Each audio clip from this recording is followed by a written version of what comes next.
So nagbigay ng malaking pahiwatig sina Naoya Inoue tungkol sa susunod niyang hakbang sa boxing. Ayon sa Japanese superstar na kung mananatili si Jesse Rodriguez sa bantamweight division, bukas siyang umakyat sa featherweight para ipagpatuloy ang kanyang career.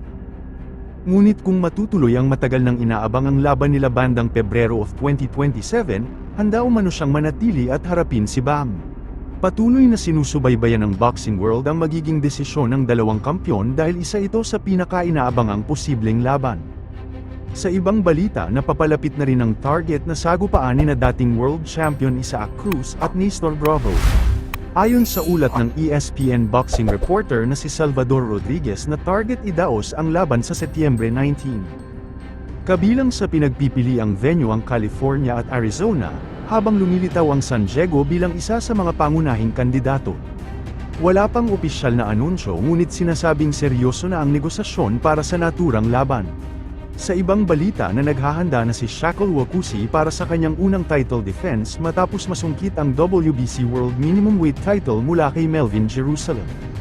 Matapos ang malaking panalo ay inaabangan ngayon kung sino ang susunod na haamon sa South African champion at kung mapapanatili ba niya ang kanyang korona laban sa mga top contender ng dibisyon.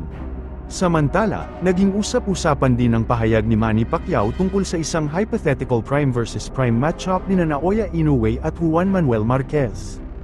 Sa kanyang pananaw, may kalamangan si Monster dahil sa kanyang bilis, mahusay na footwork, at kakayahang umiwas habang epektibong nagko-counterpunch. Bagamat haka-haka lamang ang naturang laban, mabilis itong naging paksa ng diskusyon sa boxing community dahil kapwa kinikilala sina Inoue at Marquez bilang ilan sa pinakamahuhusay na teknikal na boksingero sa kanilang panahon. Sa huling balita, nananatiling walang talo si Hamza Sheeres matapos manaig kay Simon Zakenhuber via majority decision upang mapanatili ang kanyang WBO Super Middleweight World title. Umangat ang kanyang record sa 24 wins at 0 defeat matapos ang laban ay diretsahan niyang hinamon si Canelo Alvarez para sa inaabangang blockbuster showdown.